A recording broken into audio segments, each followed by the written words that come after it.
C'est dans un petit village au pied des Pyrénées que Sandra, 40 ans, formatrice en insertion professionnelle, habite avec sa fille de 15 ans, née grâce à la procréation médicalement assistée. Tes vêtements, tu m'as tout mis dans La machine à laver. Depuis 8 mois, elles vivent en duo. Sandra a été quittée par Angélique, 32 ans, avec laquelle elle a vécu pendant 8 ans. Ensemble, elles ont eu des jumeaux, Axel et Sandro, 3 ans et demi. Depuis leur rupture, elles n'ont eu aucun contact. À la naissance des jumeaux, Angélique a fait un baby blues. Les deux femmes se sont éloignées de plus en plus jusqu'à la séparation. Angélique, c'est la femme de ma vie. D'être séparée d'elle aujourd'hui, c'est de la douleur. Ça a été son choix de vouloir arrêter la relation. J'ai juste pas compris. Après leur rupture, Sandra et Angélique ont tenté d'instaurer un planning de garde partagé, mais elles n'ont pas réussi à se mettre d'accord. Aujourd'hui, je vois plus mes jumeaux depuis 8 mois. Me manquent mes gosses, quoi. On arrive à Noël, je pense à eux. Il y a eu la rentrée des classes, je pensais à eux. Leur anniversaire, pas être présente là, c'est juste horrible. Horrible. Pour fonder leur famille, Angélique et Sandra sont parties en Espagne. Là-bas, la procréation médicalement assistée est autorisée pour les couples homosexuels. Une photo que toi, là, t'avais prise. Ouais, je m'en rappelle, ouais. Oh, ouais, du monde.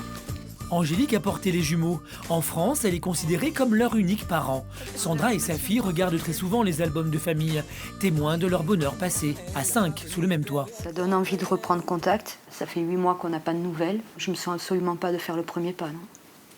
Absolument pas, non. Trop peur. Trop peur. Trop de crainte derrière. J'en ai pas le courage. Don't know much about your life. À 40 km de là, Angélique, 32 ans, sans emploi, passe un nouveau week-end seule avec ses jumeaux, Axel et Sandro, âgés de 3 ans et demi. Une limace. C'est comme l'escargot mais sans la coquille. Je vais la porter.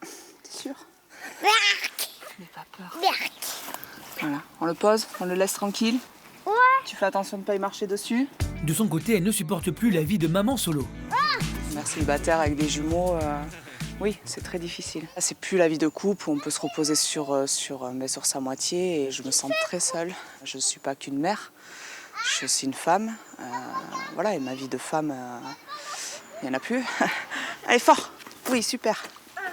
Axel, tu veux jouer avec nous? C'est pourtant Angélique qui a décidé de quitter Sandra et qui a souhaité ne plus avoir de contact avec elle. Une façon pour elle de tourner définitivement la page de leur histoire. C'était des disputes à répétition, on dormait plus dans le même lit, la communication était rompue. Moi j'ai voulu préserver aussi les petits, les disputes, tout ça, et voilà, j'ai décidé de partir. Désormais, la jeune maman se demande si cette décision était la bonne. Elle souffre de ne plus avoir aucun contact avec Sandra. Aujourd'hui, j'ai juste envie de la retrouver. Et ce n'est pas la seule. Axel et Sandro, les jumeaux qu'elles ont eus ensemble, réclament très souvent leur deuxième maman, celle qu'ils appellent Dada. Maman, je regardais la vidéo du baptême. La vidéo du baptême, c'est un souvenir de famille heureux à 5. Angélique ressent d'autant plus fort le manque de son ex-compagne. De regarder cette vidéo, pour moi, c'est douloureux. Elle me manque. En même temps, je ne veux pas priver les jumeaux. Ils ont besoin de voir Sandra. Donc c'est aussi une façon de continuer à les faire exister auprès de nous au quotidien. Dada. Depuis plusieurs semaines, la jeune femme pense à reprendre contact avec l'ex-femme de sa vie. Elle hésite. Puis elle se lance. Bon, j'appelle. J'appelle. Allô? Oui, Sandra? Angers. Oui, c'est Angers. Ça va? Ça va. Qu'est-ce qui s'est passé? Oui. Pourquoi tu m'appelles? Tu nous manques, à tous les trois. Voilà, je fais la démarche de t'appeler. Je sais que voilà, 8 mois se sont écoulés. Il n'y a pas de couteau sous la gorge. J'aimerais juste qu'on ait, si t'es d'accord, l'occasion de discuter, quoi. Est-ce que tu mesures les conséquences de ton appel? L'appel d'Angélique est une surprise pour Sandra. Angélique le ressent. Ok, bon, on fait comme ça. Je t'embrasse. C'était un petit peu tendu de son côté. Donc voilà, après ça s'est quand même bien passé. Elle est d'accord pour qu'on se voit et qu'on pose les choses et qu'on discute. Je suis heureuse parce que je sais que je vais la voir. En même temps, j'ai peur et j'ai hâte. De son côté, même si Sandra a accepté de revoir Angélique, elle ne sait pas trop comment gérer la nouvelle. Parce que ça fait 8 mois qu'on ne s'est pas vus. Et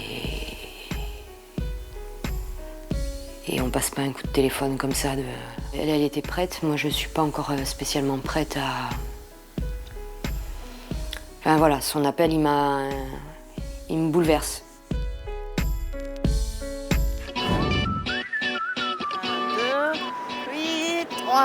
Il y a 8 mois, Angélique a quitté Sandra, avec qui elle a vécu pendant 8 ans. Il y a 15 jours, les deux femmes se sont parlé au téléphone. Elles doivent se revoir pour la première fois ce soir.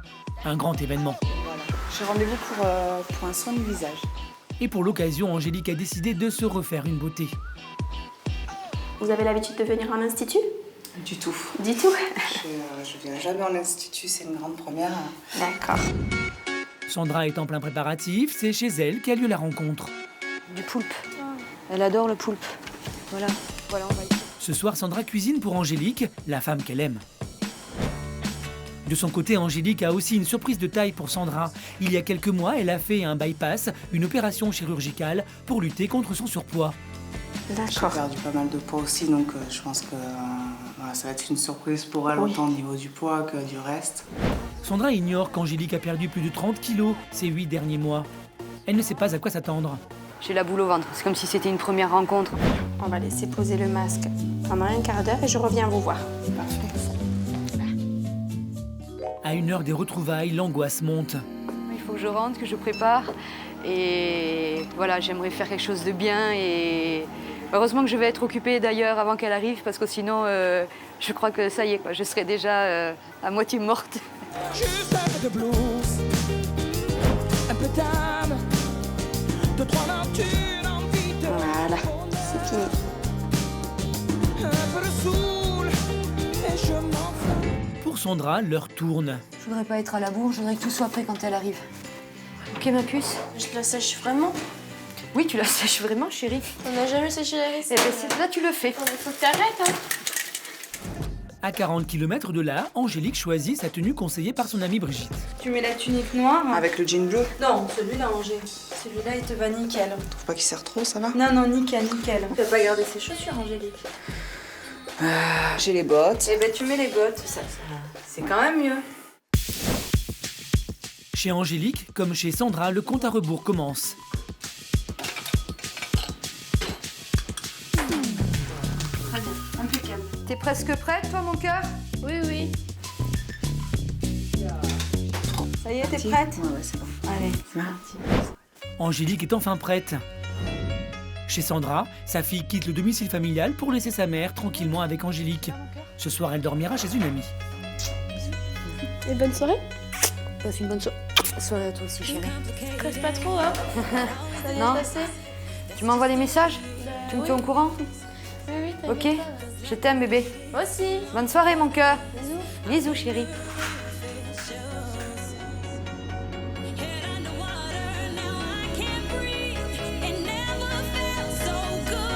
J'ai la larme à l'œil.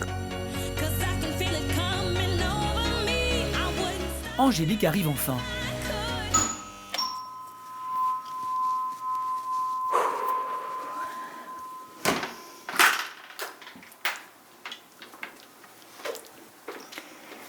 Salut. Rentre. Ça va? Ça va?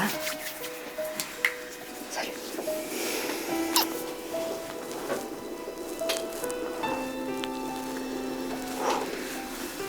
T'as changé. T'es belle. Rentre, viens t'asseoir.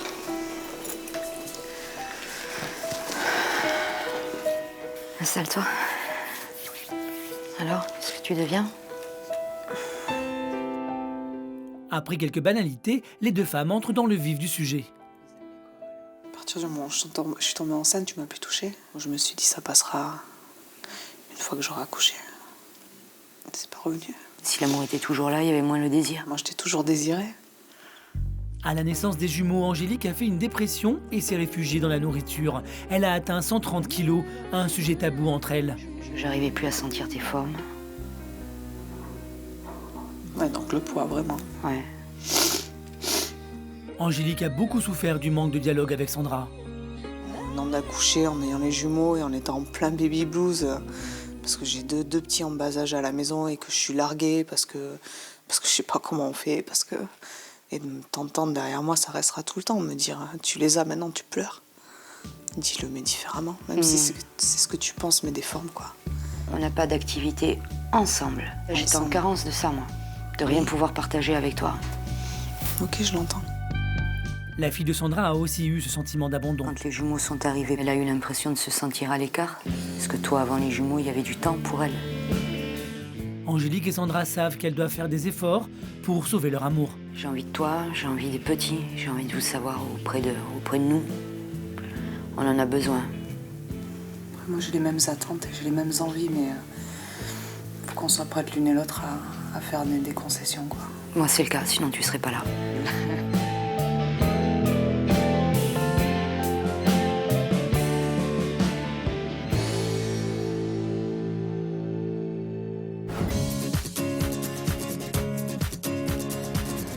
Dans les Pyrénées, Sandra, 40 ans, et sa fille se rendent dans une librairie.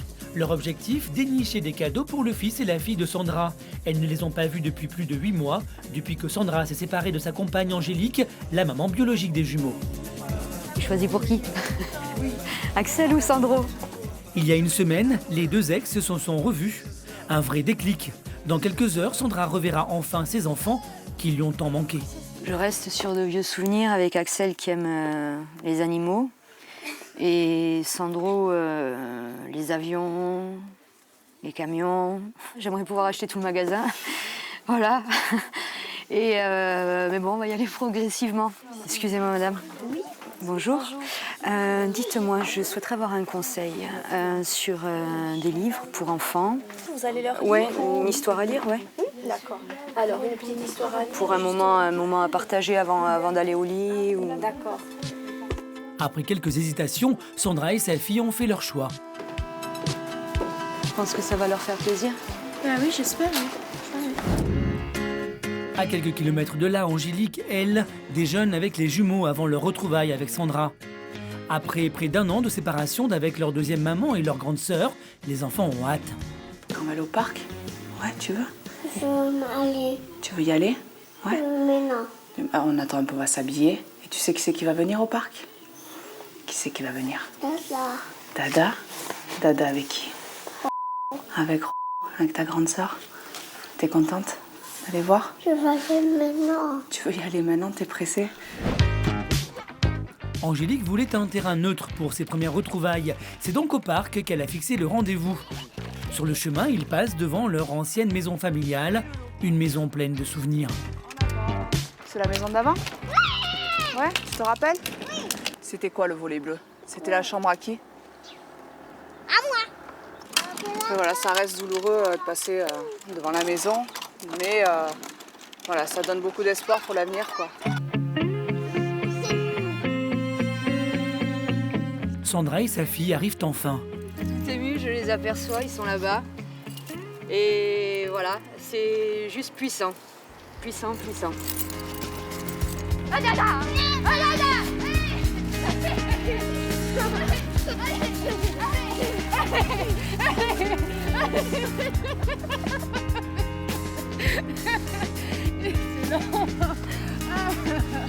C'est bien mon bébé.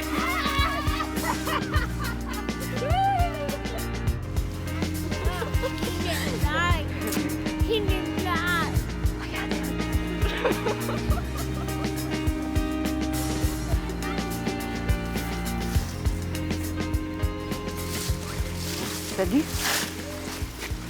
Ça va?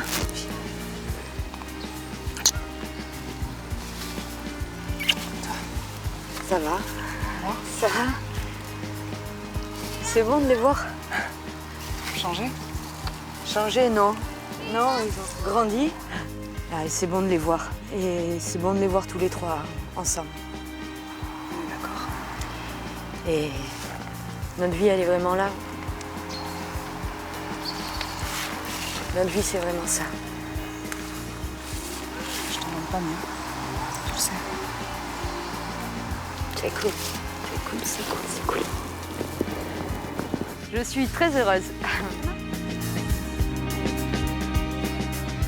1, 2, 3, ouais!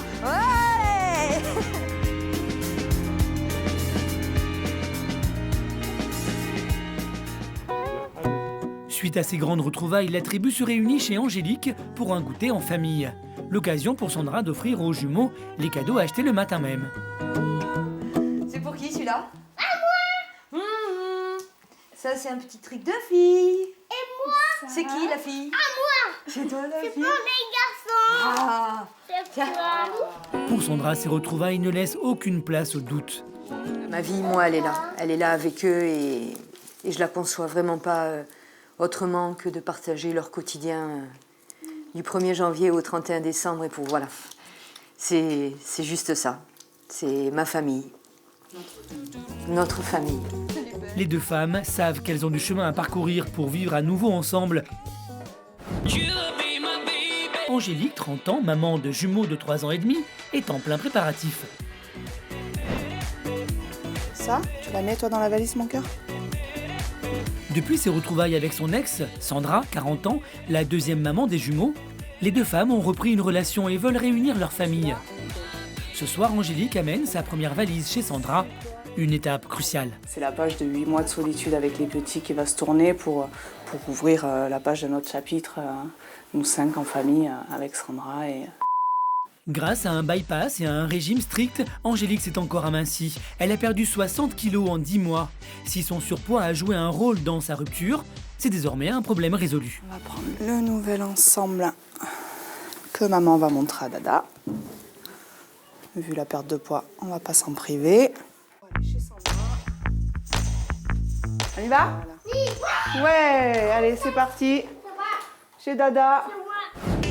De son côté, Sandra prépare seule la chambre des jumeaux. Elle veut qu'Axel et Sandro se sentent comme chez eux dans cette nouvelle maison où elle habite depuis sa séparation d'avec Angélique.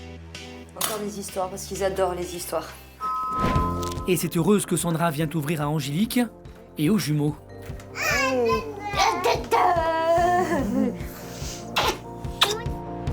La visite commence par la chambre d'Axel et Sandro.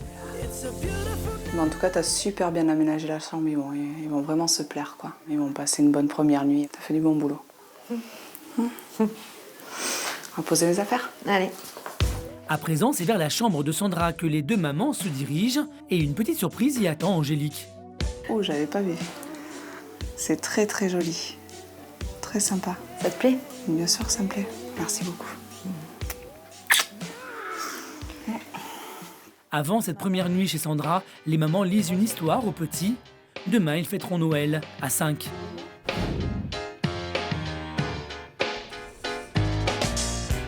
Le lendemain matin, en attendant l'aîné de la famille, la petite tribu part se promener au marché de Noël. On lui dit au revoir, Alan. Au revoir, Alan.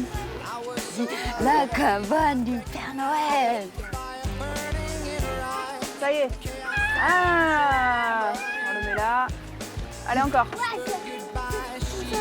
Allez, vas-y. Ah. Sans la main. Allez, chérie. L'année dernière, non, on n'est pas allés, non. On n'était pas ensemble, donc... On était séparés. Voilà. On a loupé ce moment. Donc on se rattrape cette année, et, voilà, en famille, et heureuse. On va manger les beignets? Regarde ce qu'il y a là. Les churros?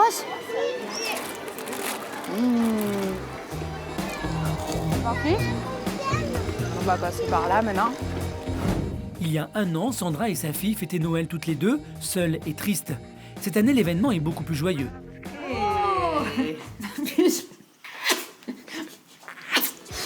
Ça va mon cœur? Et quelques minutes plus tard, Le Papa Noël, il est passé. Vite, vite, vite, vite, vite. Dépêche-toi. Vite, vite, vite, vite, vite. Oh, mais qu'est-ce que c'est que ça? Voyons. pour Angélique, Sandra, Sandro et Axel, ce Noël tous ensemble, c'est le début d'une nouvelle vie, d'un nouveau départ en famille. Avoir mes 3 enfants réunis, c'est que du bonheur. On ne se sépare plus. Voilà, tous les 5.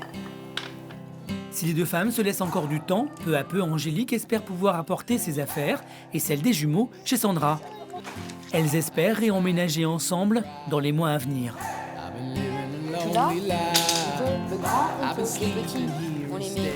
Depuis le tournage, Angélique et Sandra se sont à nouveau séparées. Pour continuer à être présente dans la vie des jumeaux, Sandra essaie aujourd'hui d'avoir une reconnaissance juridique en tant que parent social d'Axel et Sandro.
Nous sommes de l'autre côté de l'Atlantique, aux États-Unis, à Newton, dans la banlieue de Boston.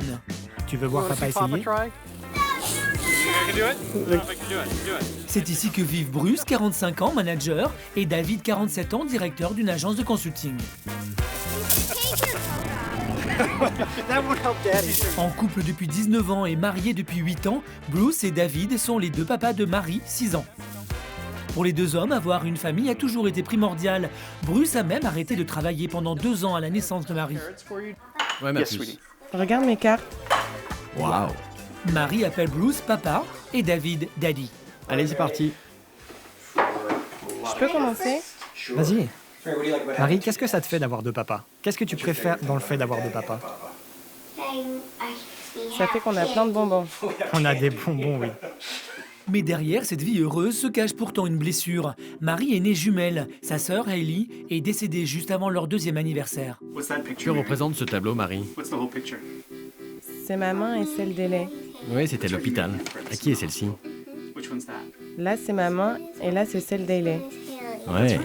Elle a été atteinte d'un cancer de cerveau, en fait. Donc, elle a lutté le cancer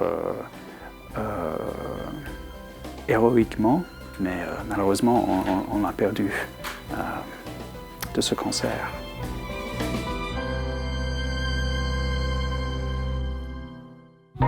Quatre ans après cette épreuve, Bruce et David sont sur le point de devenir pères pour la 3e fois. Pour avoir Marie, Hailey et leur futur enfant, le couple a choisi la solution de la gestation pour autrui. Une pratique légale dans certains États en Amérique du Nord. La mère porteuse de Hailey et Marie, Sarah, est devenue une proche du couple. Il y a 2 femmes dans le processus. Une qui donne un ovocyte et une qui porte l'enfant. Les ovocytes de la donneuse ont été fécondés avec le sperme des 2 papas. C'est ensuite Sarah qui a porté les jumelles. Bruce est le père biologique de Hailey et David le père biologique de Marie. Pour ce nouveau bébé, David et Bruce ont gardé la même donneuse d'ovocytes. En revanche, ils ont fait appel à une nouvelle mère porteuse, Angela, 27 ans. Et ce sera Bruce le père biologique. Qu'est-ce que tu dessines, Marie? Une fleur. Une fleur? C'est joli. Tu fais une carte de remerciement pour Angela? Elle nous aide à avoir ta petite sœur. Elle fait quelque chose de vraiment merveilleux pour nous. À aujourd'hui 6 ans, Marie se souvient très bien de sa sœur jumelle. Voilà aussi pourquoi il était important pour le couple d'avoir un autre enfant. Et c'est une petite sœur que Marie va bientôt accueillir. Mary, tu vas prêter tes jouets à ta petite sœur? Peut-être que tu veux un petit frère, en fait. Non, une petite sœur. J'en veux 2. On va commencer par une. Non, 2. Ça fera plus de couches à changer. Tu vas nous aider à changer les couches, hein?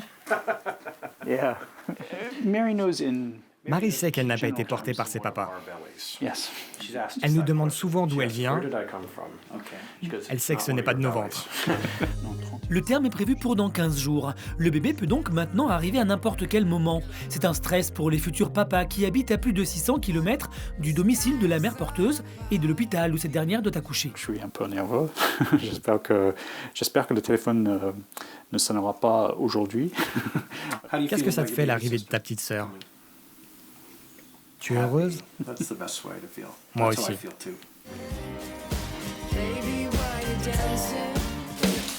En attendant le grand jour, la famille est dans les starting blocks. On l'ouvre ensemble? C'est la partie du haut. Oh, regarde. Est-ce que je peux ouvrir ça? Bien sûr. Et on le met comme ça? Tout doit être prêt à temps pour accueillir ce nouvel enfant. Ce sont les habits que tu portais quand tu étais une toute petite fille. N'oublie pas de prendre ça. Et la petite chemise, elle en aura besoin. Des pantalons. Où sont les pantalons?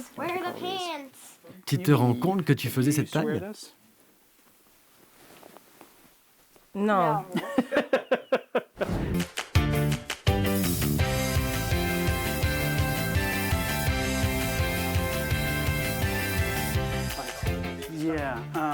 Tu as tout pris? Laisse-moi t'ouvrir la porte. Aujourd'hui, il s'apprête à faire 7 heures de route pour rejoindre en Pennsylvanie Angela, 27 ans, la mère porteuse de leur futur enfant. Angela a dépassé son terme de 4 jours et l'accouchement va sûrement être déclenché. Marie, tu es contente? Elle est juste un peu fatiguée. Il y a 2 scénarios. Angela peut accoucher naturellement, mais le docteur peut nous dire aussi qu'il va falloir une césarienne.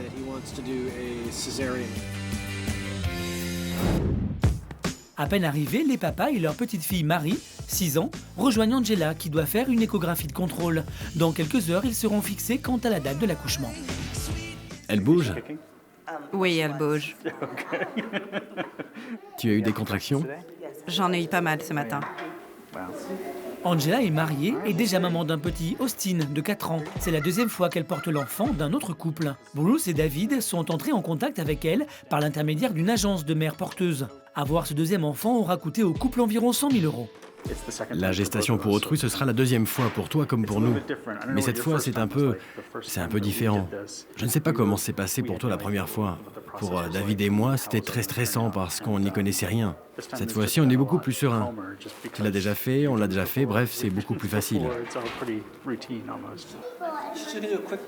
On va jouer pendant que ta maman et Bruce vont parler avec le docteur, ok? En tant que père biologique de leur futur enfant, c'est naturellement Bruce qui accompagne Angela en salle d'échographie.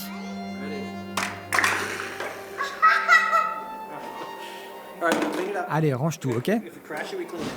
Bruce et Angela sortent enfin. Ils ont prévu une césarienne vendredi prochain, donc d'ici une semaine. Dès qu'on peut, on va vérifier. Si quelque chose se libère sur leur planning, ce sera plus tôt. On verra si le bébé se présente en siège ou par la tête.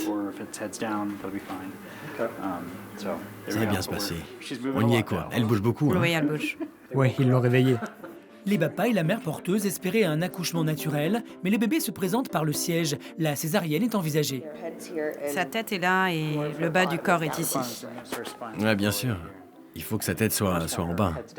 Oui.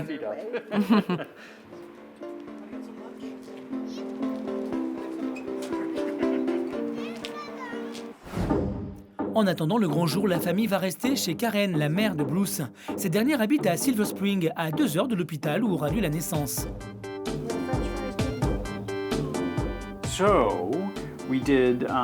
On a fait un premier examen et le col n'est dilaté que de quelques centimètres. La tête est ici, les fesses sont là, le dos est dans ce sens. transversale, donc il n'est pas vraiment en siège. Elle. Elle, merci maman. Dans tous les cas, elle est en siège. Elle bouge beaucoup, donc Angela espère que sa tête va redescendre.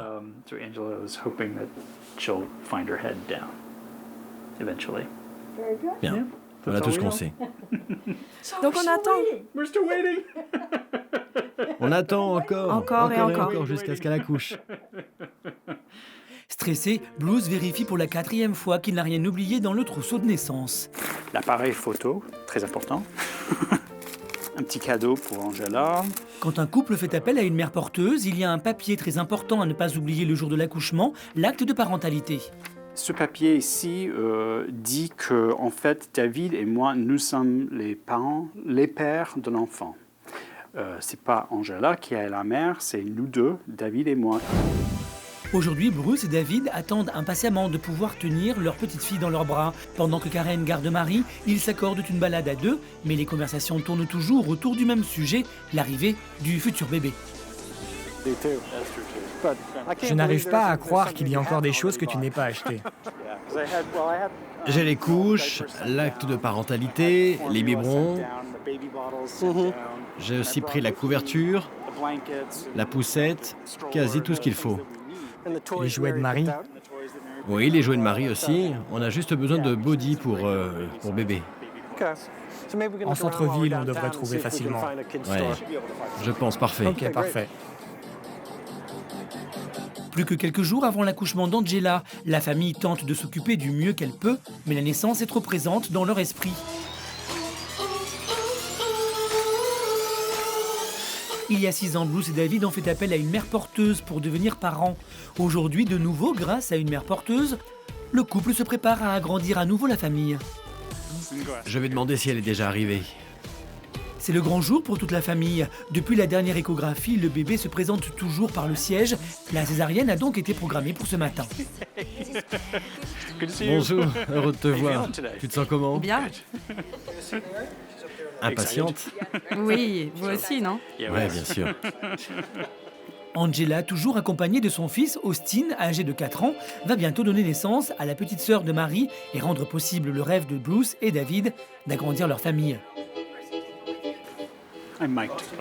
Austin, reste avec Marie. David et Marie les rejoignent pour les dernières recommandations des infirmières. Choisis un bras. Tu veux un bracelet, Marie? On va t'en trouver un. Je mettrai même des gommettes dessus. Wow. Pendant ces 9 mois, Angela a tissé des liens particuliers avec la famille et elle a tenu à faire un cadeau à la future petite sœur de Marie. Oh, tu veux ouvrir la carte? Tu me la lis? 12 comptines. 12 comptines, oui, c'est ça. Tu lis? Félicitations pour l'arrivée de cette merveilleuse enfant. Partager cette expérience avec vous était formidable. Merci de m'avoir choisi pour porter votre petite fille.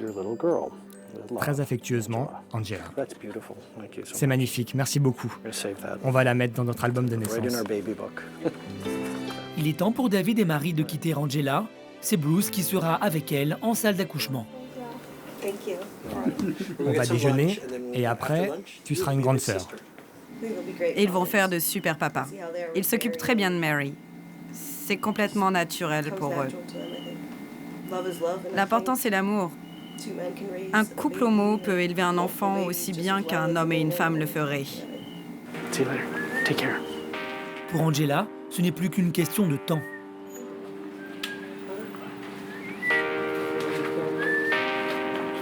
Je suis stressé. Je veux juste savoir si Angela et le bébé vont bien.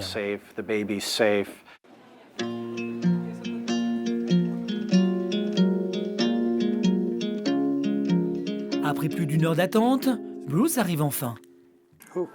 Marie, regarde. Le bébé est là. Viens, allons le voir. Dépêche-toi. Regarde, il y a papa. Regarde ta petite sœur. Elle est trop mignonne. Bonjour, ma chérie. On peut vous suivre? Elle est magnifique.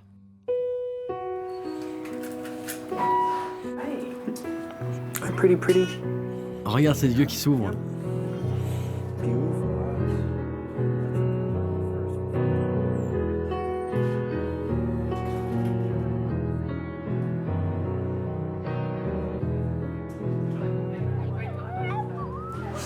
Elle est belle, hein? Allez, on y va. Tout s'est bien passé pour Angela. Pendant qu'elle se remet de son anesthésie, la petite Catherine va recevoir les premiers soins sous le regard attendri de ses deux pères et de sa sœur. Regarde son petit pied. Son petit pied en l'air. Bravo, félicitations, tu es grand-mère. Catherine est née à 14h16. C'est une belle journée, hein, grande sœur? Le contrôle terminé, le couple va enfin faire connaissance avec leur fille. Montre-moi comment tu plies tes petits pieds. Tu plies tes petits pieds? Je peux la coiffer? Sa tête est très très fragile, il faut faire attention. Mais dès que ses cheveux seront plus longs, tu pourras le faire. Catherine est enfin prête. David, qui n'était pas dans la salle d'accouchement, va la prendre dans les bras pour la première fois. Félicitations, elle est très mignonne. Bonjour mon amour. Coucou ma chérie. Regarde, c'est papa. Je ne sais pas si elle peut voir aussi loin.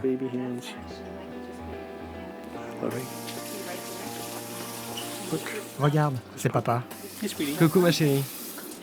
Tu te souviens de ma voix? Je ne crois pas, mais tu te souviens de ma voix? Tu te souviens de ma voix, moi? Ah non, c'est la première fois. Car je t'ai prise dans mes bras dès que tu es né.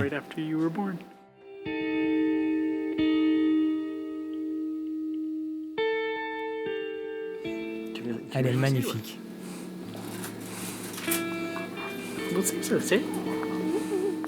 Tu peux le dire. Tu peux me le dire dans l'oreille et je vais lui dire. Je t'aime. Je t'aime, c'est ce que ta sœur veut te dire.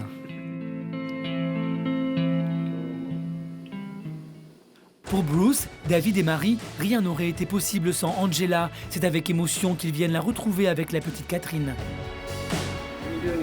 Rebonjour Angela. Comment tu te sens? Oui, je me sens super bien. Elles sont pour toi. C'est Mary qui les a choisies. Merci. Oh. Combien elle pèse? She weighed 7 pounds. Un peu moins de 4 kilos. Dans quelques jours, Bruce, David et Marie repartiront chez eux, à Newton, avec Catherine. De son côté, Angela retrouvera son foyer, son fils et son mari. Les papas et la mère porteuse se sont promis de se donner des nouvelles.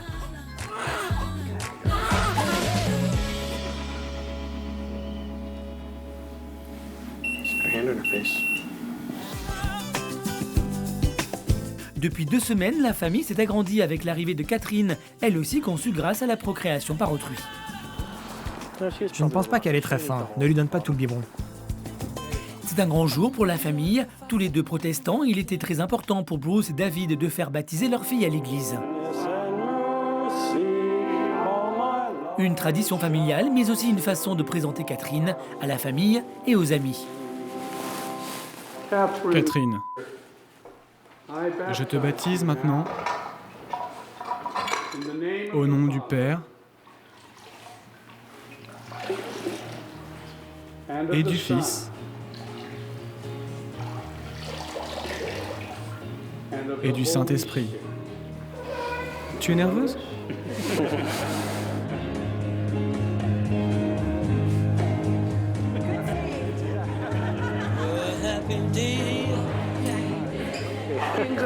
Félicitations!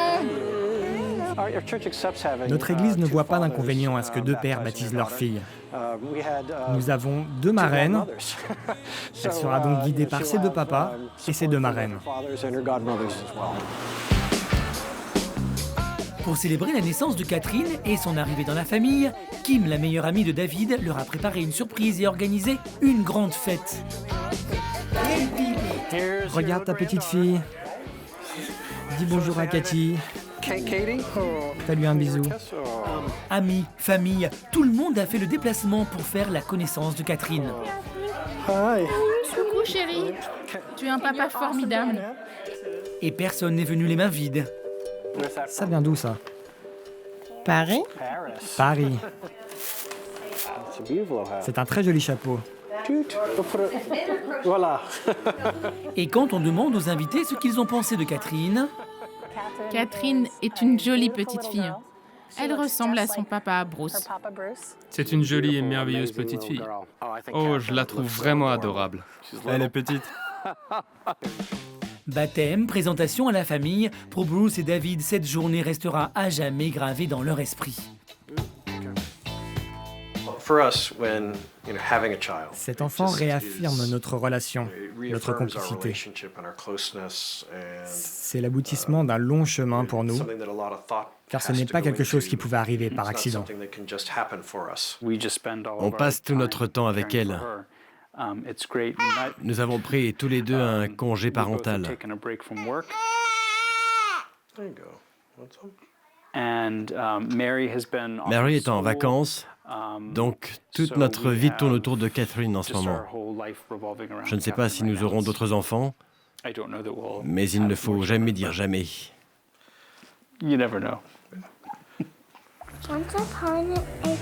Grâce aux deux mères porteuses, Bruce et David ont pu réaliser leur rêve de fonder une famille. La joie de voir grandir leur fille les comble jour après jour.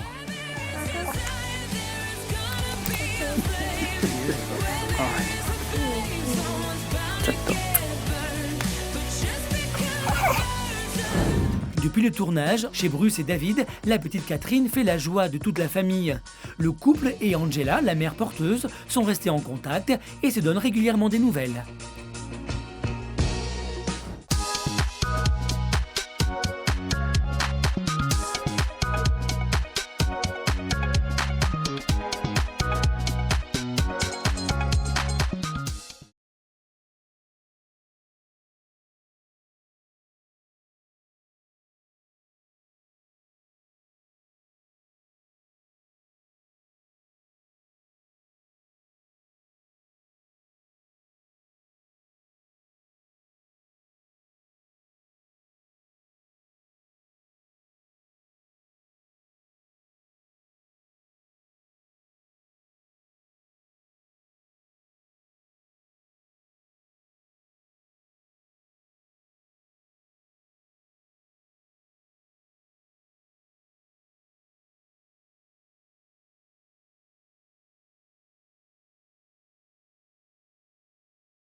Nous sommes à Soumagne, en Belgique. C'est là que vivent Ingrid, 46 ans, factrice, et Agnès, 37 ans, salariée. Ensemble depuis 7 ans, le couple est à la tête d'une famille recomposée de 3 enfants. Lou, 4 ans, a été conçu par fécondation in vitro. Et c'est Agnès qui l'a porté. Loulou, reste pas trop loin de nous.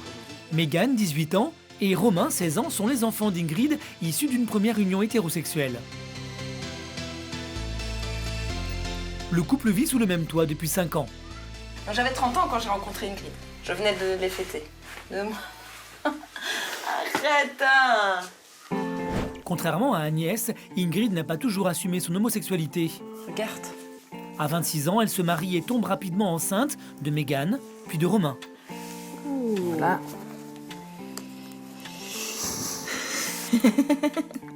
C'est pas du tout l'Ingrid que je connais. À 31 ans, après 6 années de mariage, la maman fait son coming out. Je savais déjà mon homosexualité et tout, mais vu que j'habitais dans un petit village de campagne, voilà quoi. Donc je me suis mariée avec mon meilleur ami et j'ai décidé de laisser tomber mon mariage parce que j'ai bien senti alors là que j'étais intéressée par les femmes et pas par les hommes. Ingrid vit alors ouvertement son homosexualité et c'est lors d'une soirée que les deux femmes se rencontrent. Le premier soir où j'ai été dans le milieu festif gay, je l'ai rencontré. Donc c'était dans un bar pour filles. Il y a eu les regards qui se sont échangés. Ça a été assez vite, hein. Dans les 15 jours qui suivaient, on était ensemble, puis on ne s'est plus jamais quittés.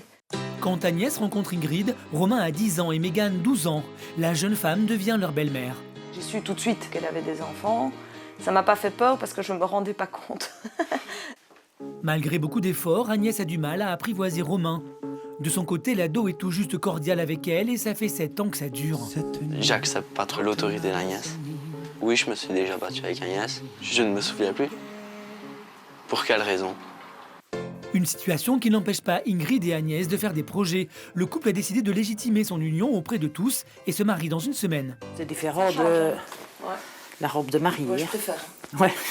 On cherchait une salle de mariage et il y en avait une qui était libre, mais seulement c'est la salle où je me suis mariée avec mon ex-mari. Et là, elle ne voulait pas. Mais pour moi, c'était comme si ce mariage n'a jamais existé, en fait. Ingrid est prête à convoler avec Agnès. Son bonheur serait complet si son fils partageait son enthousiasme. Mais Romain ne montre aucun signe d'intérêt pour l'événement. Depuis le début, il n'est pas présent pour les préparatifs. Une fois de plus, la famille se rend chez la coiffeuse sans le jeune homme. Hey. Ça va bien? Ça va être bon? Ingrid essaie de relativiser. Romain n'est pas là parce que on a décidé de l'avoir à la maison.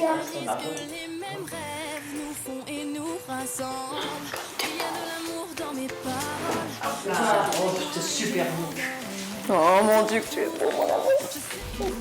Mais pour Agnès, il est difficile d'accepter l'absence perpétuelle de son beau-fils. Elle espère qu'à l'approche du mariage, le jeune homme va s'impliquer un peu plus dans la vie de famille. J'espère qu'il sera un peu plus là ces prochains jours pour nous aider à préparer. Maintenant, je n'ai pas envie de l'obliger à être présent plus qu'il n'a envie, du moment qu'il est là au mariage. De toute façon, là, il n'a pas le choix. Moi, c'est chouette la coupe de Lyon. Chouette, ça change. Hein. Ah, ça oui, ça change. C'est beau. De retour à la maison, très préoccupée, Agnès revient sur les rapports qu'elle entretient avec son beau-fils. Elle fait toujours bonne figure, mais les années passent et la situation ne s'améliore pas. Avec Romain, on a eu des périodes vraiment très compliquées. Question éducation, Agnès est nettement plus exigeante qu'Ingrid, mais Romain n'accepte pas les remarques de la part de sa belle-mère. Agnès en souffre, elle se sent dépossédée de son rôle. Elle était fort permissive et moi, il y avait plein de choses, ça ne me convenait pas du tout. Et donc ça a vraiment clashé à partir du moment où j'ai essayé de mettre un peu... de dire à Romain que j'étais pas contente, j'étais pas d'accord. Il supportait pas mon autorité, donc je pense que c'est comme dans toutes les familles recomposées aussi. J'en ai pas pleuré des nuits entières, non. J'ai plus pensé à partir, ouais. Par amour pour Ingrid, elle reste, mais le quotidien du couple en pâtit. On se disputait pas mal avec Ingrid aussi. Ça a mis des conflits dans le couple, évidemment, hein, parce que... Elle me disait aussi, t'aimes pas mon fils, mais si, j'aime ton fils, mais c'est pas parce que je le dispute que je l'aime pas. Il y a un an, au bord de la rupture, Agnès tente une dernière approche vers son beau-fils et lui écrit une lettre. J'ai dit plein de choses, que je l'aimais énormément, mais alors par rapport au conflit, ce que j'en pensais, comment moi je voyais les choses. Et j'ai mis cette lettre sur son lit et on n'en a jamais reparlé. Je suis la belle-mère, il n'y a rien à faire. Dans 2 semaines, les deux femmes se passeront enfin la bague au doigt. Waouh! Il y a un an, Agnès faisait sa demande en mariage. Elles sont belles. On peut déjà les essayer, tu crois, ça porte pas malheur? Non, on ne peut pas les essayer. Comment ça, on les essaye pas ici? Ils sont trop petits. Il vaut mieux, comme c'est pour la taille, c'est quand même plus... Au moins, ça compte. C'est joli. Ouais. Ingrid Agnès, 13 juillet 2013. Et toi, c'est Agnès et Ingrid, à mon avis. Ouais. Ouais, ils ont interverti les prénoms. Super. Génial. Pour Agnès, se marier, c'est aussi devenir officiellement la belle-mère des enfants d'Ingrid. Un pas important car la jeune femme ne se sent pas toujours à sa place. Quand on arrive dans une famille qui est déjà existante, moi j'ai trouvé par moments très difficile de trouver sa place, il faut se faire accepter des enfants. Et notamment de Romain, le fils d'Ingrid, avec qui Agnès a encore du mal à communiquer. Le mariage, c'est un pas en plus vers la construction de la famille, de ma famille. Merci. Allez, au revoir. Au revoir, merci beaucoup. De son côté, Megan, très proche de sa belle-mère, s'affaire avec le petit Lou. Elle prépare des surprises pour le mariage, sans l'aide de Romain, l'ado a mieux à faire. Loulou, tu veux que je te dise les mots qu'on a écrits pour maman et Nanou pour le mariage? Alors écoute, hein. Pour Megan, Agnès a littéralement transformé Ingrid. À travers ce discours, elle souhaite rendre hommage à celle qui a rendu sa mère heureuse. Tu as fait une surprise, toi, pour maman et mamou? Oui. Et c'est quoi? Ça, c'est du orange et ça, c'est un très grand cœur et un petit cœur. Tu les aimes comment? Très, très fort. Très, très fort? Jusqu'à l'infini. Agnès pousse Megan à se dépasser. La jeune fille lui en est très reconnaissante. Nanou, pour moi, c'est comme une deuxième maman. Elle croit en nous, elle nous aide à réaliser nos rêves, comme elle l'a fait avec moi il y a 5 mois, en me forçant à partir en Équateur pour un voyage de 3 mois. Megan est consciente que Romain mène parfois la vie dure à Agnès. Pour moi, tout s'est super bien passé directement avec Nanou. Romain, lui, c'est vrai, il est rentré après dans sa crise d'adolescence et il n'en est toujours pas sorti, mais je crois que si Romain faisait un geste envers Nanou, elle serait émue. Surtout après tout ce qu'il a enduré, après tout ce qu'il a traversé avec elle aussi. Après tout ce qu'elle a fait pour lui, pour l'aider et tout ça, je crois vraiment qu'elle serait émue. Ouais. À quelques jours du mariage, Agnès et Ingrid réunissent tous leurs amis pour un barbecue. Romain a fait l'effort de venir. Bonjour. Ça va? Ça va d'avoir chaud. Mais à peine arrivé, le jeune homme s'isole. Je dois venir? Romain accepte finalement de passer à table. Les enfants, vous avez ce qu'il vous faut? Oui, maman. Bon appétit. Qui a pour vous, il y a des merguez, Quand vous avez pris du taboulé, c'est pas sympa pour moi. C'est pas moi. C'est des taboulés sur bon. Ouais. Je lève mon verre. À vous. Bonne année. Pendant que certains s'amusent, Romain reste à l'écart.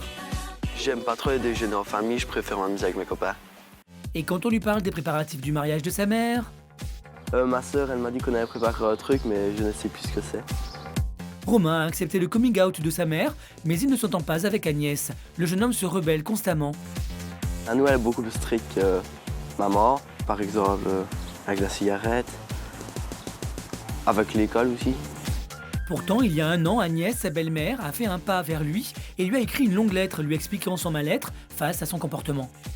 J'ai lu la lettre de Nanou, je lui ai pas répondu, je savais pas quoi lui dire en fait.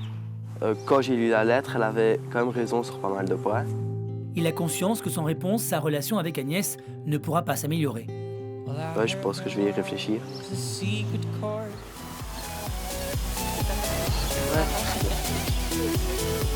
Le grand jour, c'est demain. Ça ira, tu ne feras pas demi-tour.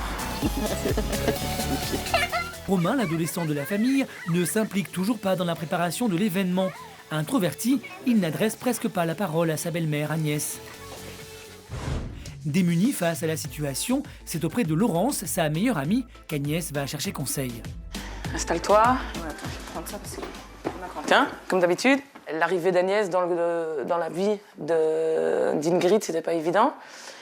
Ses enfants, pas toujours facile d'accepter l'homosexualité de sa maman. Et puis Agnès et Romain, par exemple, qui sont complètement à l'opposé. Je pense qu'ils ont traversé des choses vraiment pas faciles. Je crois qu'Ingrid lui donne une force qu'elle soupçonnait pas, elle. Et voilà, c'est en ça aussi que leur couple est beau, certainement. C'est qu'elles vont puiser... Faut pas me faire choquer. Mais non, faut pas pleurer, c'est comme ça. Tu pleureras demain.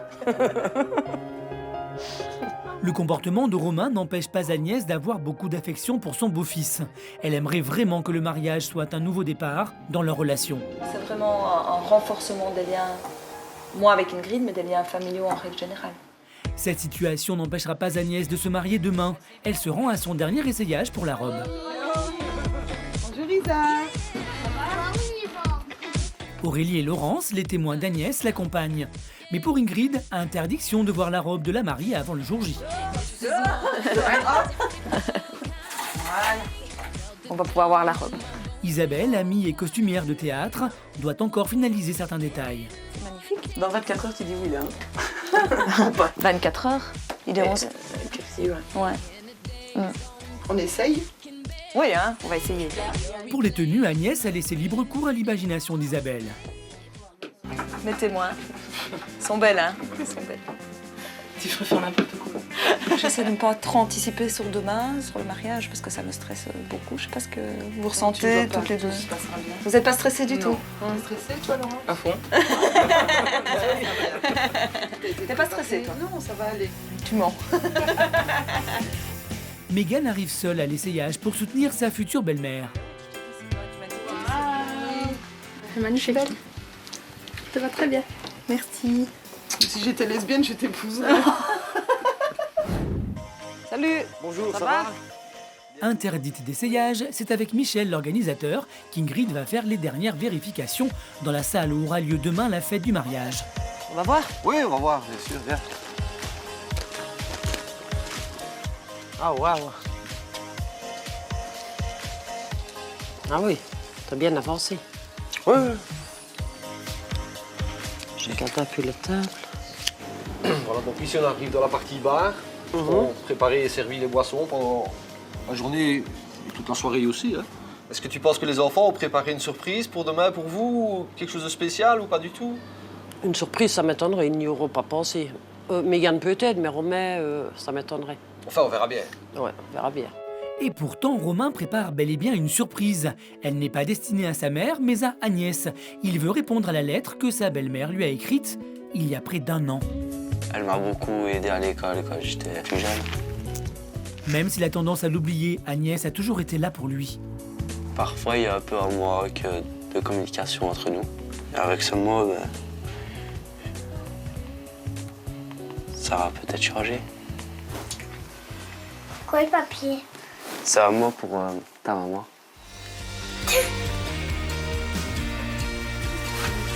Regarde-toi. Ouais. Ouais, non, comme ça c'est bien. C'est bon? Ouais, parce que comme ça on va pas trouver. Maintenant, je vais en mettre sur les...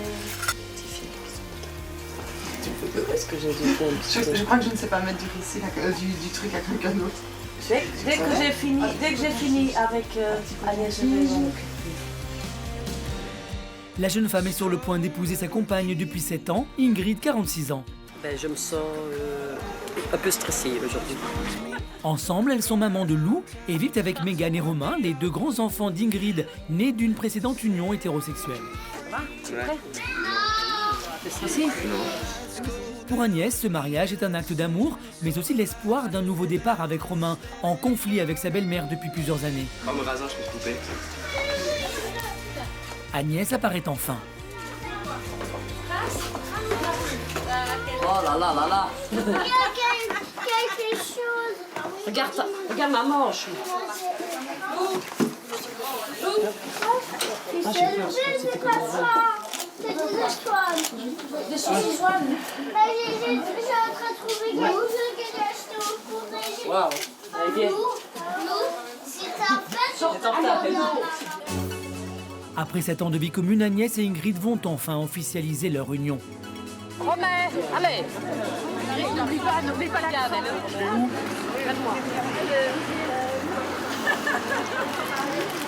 Consentez-vous à prendre pour épouse Madame Agnès, ici présente? Oui, je le veux. Madame Agnès, consentez-vous à prendre pour épouse Madame ici présente? Oui. Nous allons vous passer les alliances.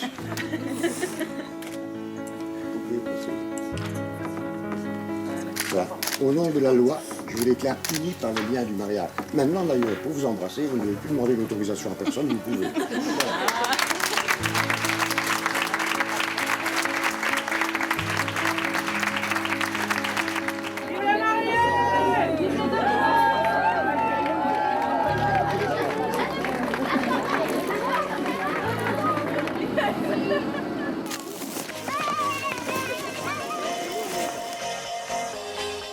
Une partie du stress disparu, Ingrid en profite même pour revenir sur l'annonce de son homosexualité à sa famille. Et comment est-ce que maman l'a appris? Et moi, quand je l'ai su, c'est Albert qui m'a dit Maud, qu'est-ce que tu dirais si tu avais une fille qui est lesbienne? Et de suite, j'ai pensé à elle. Tout ça parce que je suis célibataire depuis longtemps. Non, on s'en fout qu'elle soit lesbienne, tant qu'elle est heureuse. À l'intérieur, chacun cherche sa place. Tout se déroule comme prévu, jusqu'au moment où Ingrid s'aperçoit que son plan de table a été modifié. Les grands ont changé les places à table pour avoir leurs copains près d'eux. Mais là, je ne sais pas comment elle va arranger les affaires. Maman! Ingrid s'aperçoit que Romain est en partie à l'origine de ces changements. Elle est hors d'elle. Ce dont Agnès avait peur depuis le début est en train de se produire. Moi, je reste pas ici. Je reste pas ici.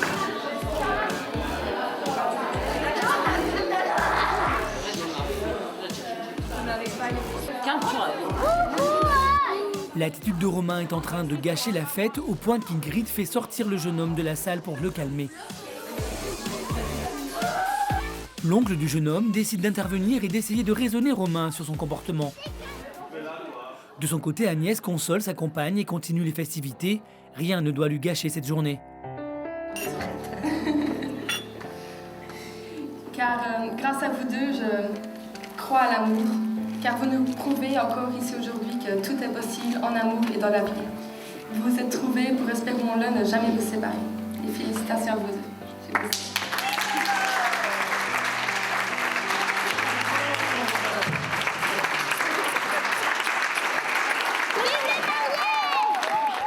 Dehors, Romain s'est changé et reprend tout doucement ses esprits. J'étais un peu énervé, je suis parti un peu et je suis revenu. Calmé aussi, sa mère vient le retrouver. J'ai retrouvé mon James Dean. Mon petit James Dean, ah ouais. Et si je ne l'aimais pas, il n'aurait pas la guerre. Hein. Cette dispute a chamboulé Romain, qui se sent incapable de parler en public et guette le bon moment pour être seul avec sa belle-mère et lui remettre la lettre qu'il lui a écrite quelques jours plus tôt.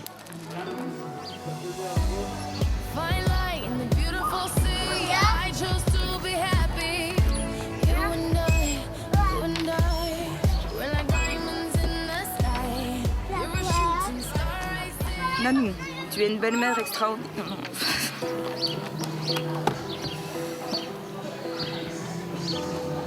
C'est malin ça. Tu es une belle-mère extraordinaire. Depuis que tu m'as écrit cette lettre, ça va beaucoup mieux entre nous deux. Je t'écris cette lettre pour que tu remarques que je tiens beaucoup à toi, je t'aime. Ah oui, ça pour l'alcool. Ah oui, ça pour l'alcool. Voilà, c'est chouette. C'est vraiment chouette. Ça me touche beaucoup. Vraiment beaucoup. Je vais lui dire d'ailleurs. Pour Agnès, dont la vie de belle-mère n'a pas toujours été de tout repos, cette lettre vient mettre un terme à des années de tension avec son beau-fils.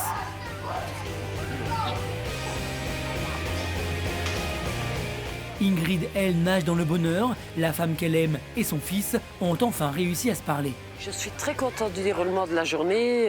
Romain, oui, il a juste eu un petit coup de sang. Mais enfin, il a écrit une super lettre à Agnès, comme on dit. Et je suis heureuse. La soirée va commencer seulement à partir de maintenant. Ce n'est que du bonheur. Elles sont pas magnifiques, les amis. Pour tout le monde, la fête peut commencer. Et pour les maris, bip. Agnès et Ingrid ont réussi leur pari. Les épreuves qu'elles ont traversées les rendent plus fortes. Le couple sait que les disputes ne s'arrêteront pas du jour au lendemain, mais aujourd'hui Agnès a compris que Romain l'aime à sa façon. Depuis le tournage, les relations entre Agnès et son beau-fils se sont améliorées. De son côté, Ingrid a commencé les démarches d'adoption de Lou, le fils d'Agnès, et la petite famille est en pleine recherche d'une maison qui pourra tous les accueillir.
Nous sommes dans le sud-ouest de la France, à Limoges. Dans ce pavillon habitent Magali, 37 ans, sérigraphiste, et Fanny, 26 ans, sans emploi. Les deux jeunes femmes sont en couple depuis 5 ans. Sûres de leur amour, elles ont décidé de se lancer dans le plus grand projet de leur vie. Tu t'imagines être enceinte là, et porter notre bébé? Franchement, ça me fait très très peur. Je pense que le choix est quand même bien fait, bien réfléchi. Ouais. Fonder une famille, c'est le rêve de Magali et Fanny. Ça va poursuivre ce qu'on a commencé en fait, notre histoire d'amour. Tout simplement. Magali est déjà la deuxième maman d'une petite fille qu'elle ne voit plus depuis plusieurs mois. N'ayant pas porté l'enfant, elle n'a aucun recours pour faire évoluer la situation.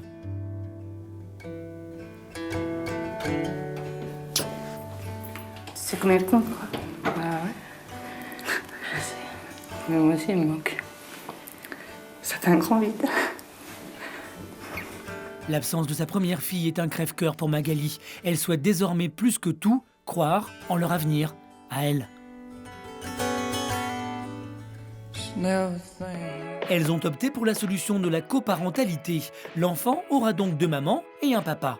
Pour l'aider à surmonter l'absence de sa première fille, Magali a souhaité porter le premier enfant du couple. Et c'est sur Internet, grâce à des sites spécialisés dans la recherche de coparentalité, que Magali et Fanny ont déniché le futur père de leur enfant. On s'est inscrite et puis là on a commencé à regarder les profils des personnes qui avaient.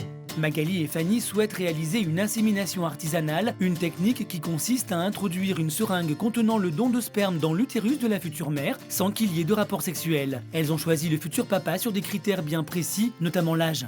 Entre 20 ans et 50 ans le plus vieux. On a peur que ça choque aussi au bout d'un moment parce que déjà 2 filles, plus une personne qui avait été plus âgée pour l'enfant, ça aurait pas été facile pour lui, je pense. Après quelques recherches infructueuses, Fanny et Magali tombent sur un profil qui leur plaît. Il s'agit de Gabriel, 47 ans, homosexuel lui aussi, et désireux de devenir père. Ils se connaissent maintenant depuis 2 mois. Les 3 futurs parents semblent sur la même longueur d'onde. Bon, vous vous préparez pour le grand jour? Bah écoute, on fait tout pour essayer d'éviter de stresser.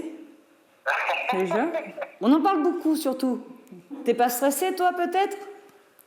Pas encore. Ah mais ça viendra alors. Ah, ça c'est sûr. Tu vois? Chacun sa part. Ça va bien se passer. Bon, ben on te laisse, on te dit à plus tard. Ouais. Et puis bonne après-midi et puis gros bisous. Ouais, gros bisous, à bientôt. Bisous. Bisous. Bisous, bisous. De son côté, Gabriel, le futur papa, place tous ses espoirs en Fanny et Magali. C'est à une 60aine de kilomètres de Limoges qu'on le retrouve chez lui. Hétérosexuel pendant 30 ans, il vit aujourd'hui en couple avec un homme. Cet informaticien n'a jamais eu d'enfant et son vœu le plus cher est d'avoir un bébé. J'ai réalisé que le seul moyen pour moi d'avoir un enfant, dans ma situation actuelle d'homosexuel assumé, c'était de trouver un couple de lesbiennes qui soit aussi d'accord pour que j'accède au statut de père, c'est-à-dire pas seulement un don de sperme, mais une vraie parentalité avec une reconnaissance en mairie et toute la charge que ça implique. C'était pas évident à trouver, hein. Il m'a fallu 8 ans pour y arriver. Et ce couple de femmes tant attendu, c'est Magali et Fanny. Ce qui me plaît chez les filles, c'est qu'elles sont cool, elles se prennent pas la tête, elles sont simples. L'enfant aura 2 mamans et au minimum un papa, peut-être 2, pourquoi pas. Le désir d'enfant de Gabriel n'est pas partagé par son compagnon. Malgré ce désaccord, il est prêt à aller jusqu'au bout pour devenir enfin père. Je ne renoncerai pas à mon projet de paternité. C'est vrai que mon copain compte beaucoup, mais s'il me demande de faire un choix entre lui et l'enfant qui va se faire dans les prochains jours, eh ben, le choix il sera vite fait. Malheureusement, il partira. J'y dis malheureusement parce que je serais très malheureux s'il s'en allait. Mais il ne faut surtout pas me demander de faire le choix. Mon projet a toujours été depuis tout petit d'avoir un enfant et maintenant que je le touche des doigts, non, je ne remettrai pas ça en cause. À Limoges, nous retrouvons Magali et Fanny, les 2 futures mamans engagées dans un projet de coparentalité. Le couple est en plein préparatif pour une insémination artisanale. Le principe, introduire une seringue contenant le don de sperme dans l'utérus de la future mère sans qu'il y ait de rapport sexuel. Il y a le téléphone qui sonne. Avec cette technique, le taux de réussite est aux alentours de 15% contre près de 30% dans le cadre d'un rapport sexuel. Tu rentres toute seule, moi je t'attends là. Aujourd'hui, les 2 femmes se rendent dans une pharmacie. L'objectif, acheter ce dont elles ont besoin pour l'insémination prévue le lendemain. Magali, trop stressée, laisse Fanny partir en solo. Bah, ça marche pas là, quoi. Voilà, c'est un peu embêtant, on va dire. Magali est inquiète. Sans le bon matériel, l'insémination tombe à l'eau. Là, en fait, on a réussi à avoir la seringue, mais pas la sonde. Parce qu'en fait, les sondes, ils en ont pas forcément en pharmacie. Et voilà. Et on m'a plus proposé un tube pour faire les perfusions, et voilà quoi. On pourrait peut-être essayer de prendre et puis on verra si ça marche ou pas. Et Fanny part à l'attaque. Ah ben voilà. Cette fois-ci, c'est la bonne. On a ça. Après, c'est à voir si ça va marcher avec ça ou pas. Bon, mais ça devrait aller, toi. C'est parti. Oui, pour la grande aventure, c'est sûr. Il ne manque plus que Gabriel et voilà. De son côté, Gabriel, le futur papa, prend la route pour rendre visite aux futures mamans de son bébé. Le fait d'aller voir les filles, ça me rend heureux. Peu m'importe la distance qu'il y a à parcourir, en l'occurrence 60 km, qu'est-ce que c'est? Pas grand-chose. Quand on sait qu'après, si ça marche, ça va durer une vie. Pour marquer le coup, Gabriel fait un détour chez un fleuriste. Aujourd'hui, c'est la fête des mères et il a une pensée spéciale pour Magali. Je suis venu chercher des fleurs pour Magali parce que, bon, elle a déjà une petite. C'est la fête des mères, c'est la future maman de mon enfant, donc voilà. L'un et l'autre font que. Bonjour. Bonjour. C'est pour la fête des mères, monsieur? Oui, c'est pour la fête des mamans, oui. Une belle intention pour consolider les liens que Gabriel essaie de tisser avec la future mère de son enfant. Et coucou. Salut. Voilà. Il y a un petit mot dessus. J'ai écrit 2-3 petites choses. Donc voilà. C'est gentil. Magali a du mal à contenir son émotion. Pleure pas, hein. C'est une fête, hein. C'est une fête, hein. C'est vraiment gentil, ça. Non, c'est... Voilà. T'es une maman. Tu vas le redevenir pour du bon avec moi. Ouais. Voilà. Je te remercie. Mais de rien. À moins de 24 heures du premier essai bébé des 3 futurs parents, Magali, Gabriel et Fanny s'accordent une pause détente autour d'un dîner à 3. À nous. À nous. Et le petit être qui va bientôt arriver. J'espère. Hein? Ben oui, on espère plus. On espère oui. Plus que plus. Demain à cette heure-là, le premier essai sera bien fait. Dans le vif du sujet, c'est l'occasion pour eux de parler pratique. Tu vas quand même recevoir de la semence. Donc, Ouais, je sais bien, mais je veux dire, moi, ça me fait pas peur, quoi. Non. D'ailleurs, on va le faire ensemble. À moins que ma tante ait une autre solution, qui m'explique comment on fait. J'ai aussi conscience qu'il y a des choses que vous avez envie de vivre toutes les deux. Même si moi, il faut absolument que je participe, parce que sinon je me sentirais exclu. Mais au moins une échographie, peut-être pas dans les premières, mais peut-être dans les dernières. Et puis c'est trouver, si ça serait bien, si votre gynéco pouvait nous mettre ça sur DVD. Ah, j'ai déjà vu ça, ça me fait kiffer. Ah, je sais pas, ça doit être possible.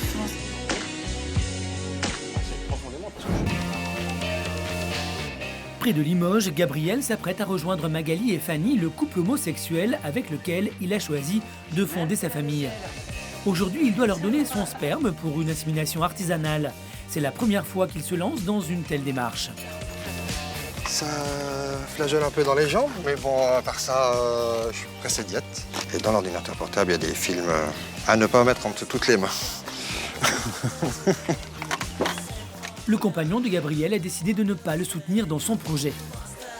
Mais étant donné que je vais faire ça tout seul, il faut au moins ça. C'est donc seul que notre futur papa part retrouver Magali et Fanny. Les deux femmes l'attendent avec impatience. De leur côté, elles s'interrogent sur le déroulement de l'insémination. Il faut quand même qu'il y ait un petit peu de câlin, de tendresse. Ben, on est des filles. Puis même un peu d'excitation, il faut pas non plus. C'est vrai que le faire comme ça à froid, du genre elle rentre dans la chambre et puis je le fais. Non. Pas le temps de se poser plus de questions. Gabriel est là. Salut. Comment est-ce que ça va? Bâtard. Avant de passer à la pratique, les 3 futurs parents commencent par écrire un contrat de coparentalité. Le but, clarifier leur situation et instaurer des règles précises entre eux. Une tâche difficile quand on n'a aucune notion de droit. Bah, pas mon nom à côté du tien ou dessous, c'est vrai que là je me sens exclu du papier quoi. Non, mais il faut pas te sentir exclu du papier du tout. C'est juste, c'est un oubli. Gabriel doit rectifier son erreur. Fanny, seule parent non biologique, veut à tout prix exister dans ce contrat. Son rôle, deuxième maman et participante à l'acte d'insémination. L'article 1er, il est convenu entre les futurs parents que les 3 personnes suscitées seront à titre égal les parents de l'enfant à venir. À savoir Magali, Fanny, qui est donc conjointe de Magali, et moi. Elle aura sa place de mère, oui, non, mais j'ai envie que j'ai besoin qu'il y ait marqué comme quoi c'est qu'il n'y a pas eu de relation entre nous, même si c'est artisanal, que j'ai pas fait moi-même, que c'est elle qui va le pratiquer. Oui. Alors, il faut que je trouve les termes. Les 3 futurs parents parviennent à se mettre d'accord. Dans quelques jours, ils rencontreront un avocat pour savoir si ce document fait maison a une valeur juridique. Maintenant que le document est fait, je vais peut-être me mettre à mon ouvrage, comme on dit. Hein? C'est le moment tant attendu de l'insémination et c'est Gabriel qui commence par son don de sperme. C'est là que je fais Superman. Dans 10 secondes, je suis là. Bon. Il n'y a plus qu'à attendre. Et quelques minutes plus tard... Les filles, oui. J'ai fait ma part du travail, ça va être à vous de la faire la vôtre. Donc voilà. Les filles s'apprêtent à réaliser l'insémination qui permettra peut-être à Magali de tomber enceinte. Pour laisser son intimité au couple, Gabriel s'éclipse. J'ai besoin d'aller m'aérer, de les laisser tranquilles, de ne pas être là, pour pas les déranger, pour... voilà, je vais aller boire un verre. La pression retombée, Gabriel se sent seul. Je regrette que mon copain soit pas là. C'est vrai que j'aurais bien aimé qu'il soit avec moi dans la salle de bain. Maintenant, il n'était pas là. C'est vrai que j'ai pensé à lui. Beaucoup. C'est la question qui tue. Gabriel réalise à quel point il aurait aimé que son compagnon l'accompagne dans tout ce qu'il est en train de faire. C'était un projet à 4, même si j'ai commencé à 3, je l'envisageais vraiment à 4 et il me manque beaucoup. J'ai peut-être été un petit peu trop fort, trop vite, trop loin avec lui et sans lui demander son avis, il a un mouvement de recul qui fait que je me sens fautif. Je regrette pas, mais si c'était à refaire, je ferais différemment. En attendant, Gabriel prend soin de lui et mène tant bien que mal son projet en solitaire. Il repart aux nouvelles chez les filles. Alors ça y est, ça va? Bah ouais, c'est fait. Bon. C'était pas trop compliqué? Non, c'était même... rigolo. Ouais. Ah, vous avez rigolé? Ouais, beaucoup même. Vous pensez que ça va marcher? Si on calcule les jours et comment ça s'est passé et tout, je pense que ouais, il y a de grandes chances. L'émotion est trop forte à contenir pour Gabriel. Gabriel, c'est bon. Et Gabriel. Ah, je te là. Si t'as besoin, tu sais qu'on est là, tu peux appeler. Si t'as besoin de venir nous voir ou je sais pas, discuter. Pour la première fois, il se rapproche de son rêve. Ah non, bon, pas sur la bouche. À Limoges, Magali, 37 ans, sérigraphiste, Fanny, 26 ans, sans emploi, et Gabriel, 47 ans, informaticien, tous les 3 homosexuels, s'apprêtent à franchir une nouvelle étape dans leur projet bébé. Il y a 2 semaines, ils ont réalisé une insémination artisanale dans l'espoir que Magali tombe enceinte. À 24 heures du résultat, les 3 futurs parents ont décidé de rencontrer une avocate. L'objet de leur visite, savoir si le contrat de coparentalité qu'ils ont rédigé ensemble est bien valable. L'essentiel pour eux, c'est de préciser le rôle de chacun et d'exister aux yeux de la loi. Ce type de contrat, aussi bien fait qu'il soit, même les chartes de coparentalité qu'on peut retrouver dans les associations et qui sont très précises, n'ont aucune valeur juridique. Ça vous lie vous, tant que vous voulez bien vous lier. Le trio est sous le choc. Mais l'avocate ne ferme pas complètement la porte, au grand soulagement de Fanny, maman non biologique du bébé à venir. Cet enfant qui va être le vôtre, à tous les 3, il va grandir. Et au fur et à mesure du temps, vous allez établir avec cet enfant des liens que vous pourrez, à l'égard d'une juridiction, éventuellement prouver. Je pense pas que du jour au lendemain, t'as envie de dire à Fanny, bon, t'es plus rien, et puis moi non plus, quoi. Comme on a dit, c'est à 3, et puis... Je pense que petit à petit, je pourrais arriver à prouver mon lien aux yeux de la loi. Malgré ce coup dur, Gabriel, Fanny et Magali ne baissent pas les bras pour autant. Ils sont prêts, envers et contre tout, à poursuivre leur projet de coparentalité. Le lendemain matin, nous retrouvons Gabriel devant le laboratoire d'analyse. Aujourd'hui, le trio va enfin mettre fin au suspense et savoir si Magali est enceinte. Grand jour, grand jour, grand jour. J'ai la trouille. J'ai peur simplement de l'échec. Heureux de se retrouver, Gabriel comme les filles n'en sont pas moins stressés. On a envie de savoir, on n'a pas envie de savoir, c'est les deux en même temps. Voilà. C'est ça, c'est exactement ça. Et c'est assez inquiet qu'ils entrent ensemble dans le laboratoire d'analyse. Bonjour. Là, bonjour. C'est pour faire un test de grossesse.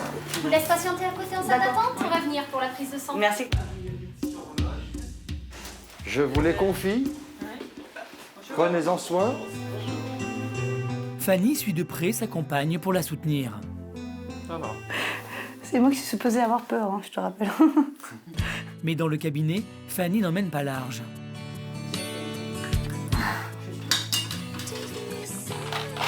Vous reviendrez chercher vos résultats au laboratoire? Bah oui. D'accord. Pensez bien à me donner votre petite carte. Voilà. Tu as la carte? C'est fait, plus qu'une heure à patienter et grâce à ce petit carton, le trio aura enfin la réponse tant attendue. C'est le sésame, ça. C'est la clé qui ouvre la porte de la vérité. La porte de la vérité. Ça va être long d'attendre 2 minutes.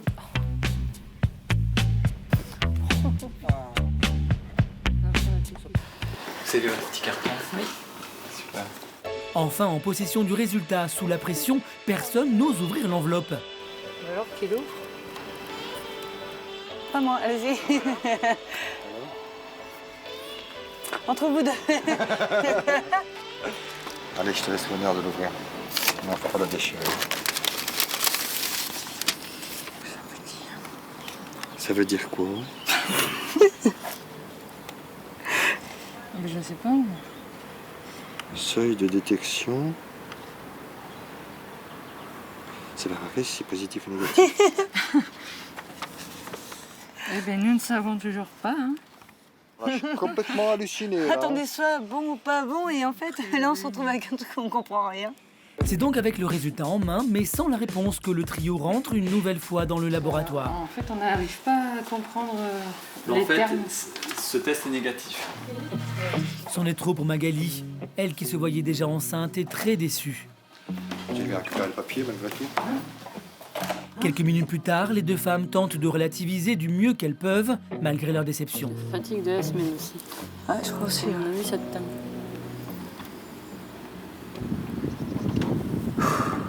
Gabriel, pourtant très touché, ne veut pas perdre espoir. C'est lui qui remotive les troupes. Après tout, ce n'est qu'un premier essai. On va recommencer comme j'ai dit, en prévision au cas où on ait cette réponse-là, on va faire ça tranquille. La prochaine, ce sera la bonne. Il y a intérêt. Ah bah, il y a plutôt intérêt parce que... On va tout faire pour, en tout cas. Déçus mais pas abattus, Magali, Fanny et Gabriel veulent croire en leur projet et n'envisagent pas l'avenir sans leur bébé. Alors, dans quelques jours, ils retenteront une insémination artisanale. Et cette fois-ci, ils espèrent que le résultat sera positif. Car Gabriel, Magali et Fanny sont bien décidés à devenir des coparents le plus vite possible. Depuis le tournage, après un deuxième essai, Magali n'est toujours pas enceinte. Les coparents ont décidé d'arrêter pendant quelque temps leur tentative pour avoir un enfant.